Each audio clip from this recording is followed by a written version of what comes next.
This video is going to be an exploration of the hard problem of consciousness, which essentially is how the ensembles of material states generate, conscious awareness, and not only conscious awareness, but consciously aware beings. And this seems to be a function of teleology, as we'll see. So consciousness, in some ways, has a triadic structure similar to that of reality, as creator, creation, and creativity. But so our brain is simultaneously, it's, for lack of a better word, it's electric meat. But it also is the entirety of our reality. It contains everything for each individual person. So the boundary between these two paradigms, which is also the boundary containing these two paradigms, which is how the electric meat makes reality for each person,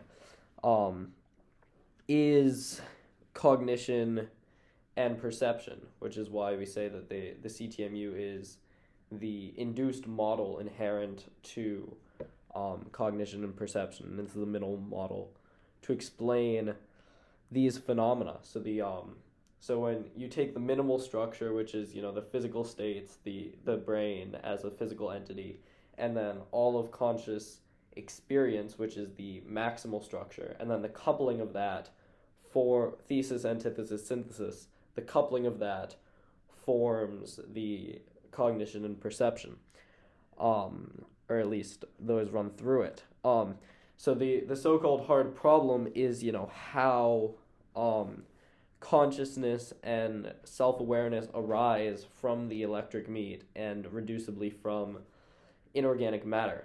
So the CTMU solves this problem by incorporating cognition and perception as fundamental rather than as emergent properties of reality.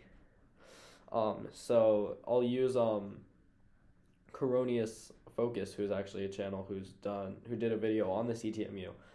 His definition of perception, that perception is the ability to interact with the universe in an iterably stable way. This maps to the Kevin O'Regan and Alvin Noé's theory of the sensory motor theory of vision. That vision is not about building, internal representations at all, but it's a way of acting in the world. That vision is about mastering the sensory motor contingencies, how your own actions affect the information you get back in the world, and interacting with visual input to parameterize your next state. So in that sense, vision is actually action. But how do we, as beings with vision, actually evolve?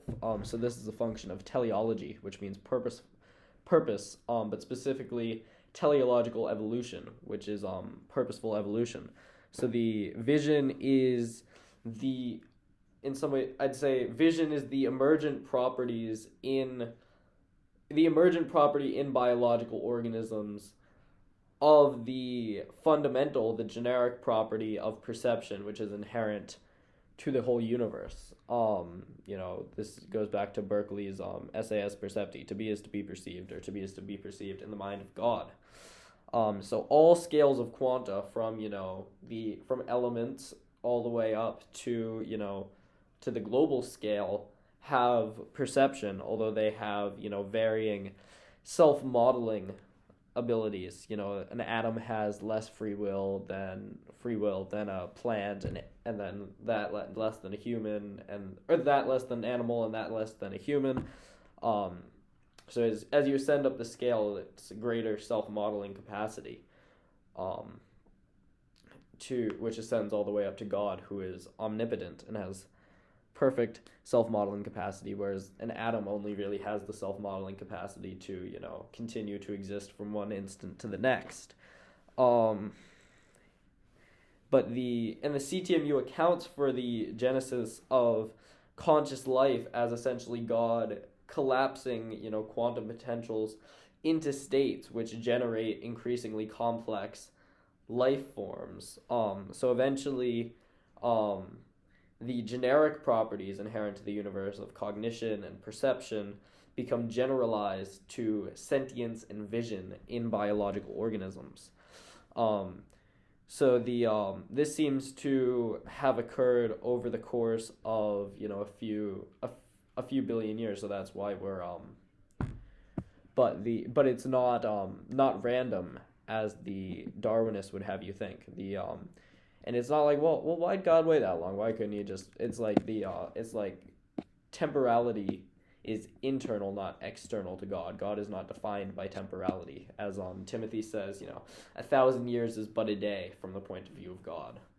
But this does not mean, however, that we understand the brain, even though we have an account of the intelligence, design, and evolution required to generate. Just letting you know that the mental health group is meeting in room 107.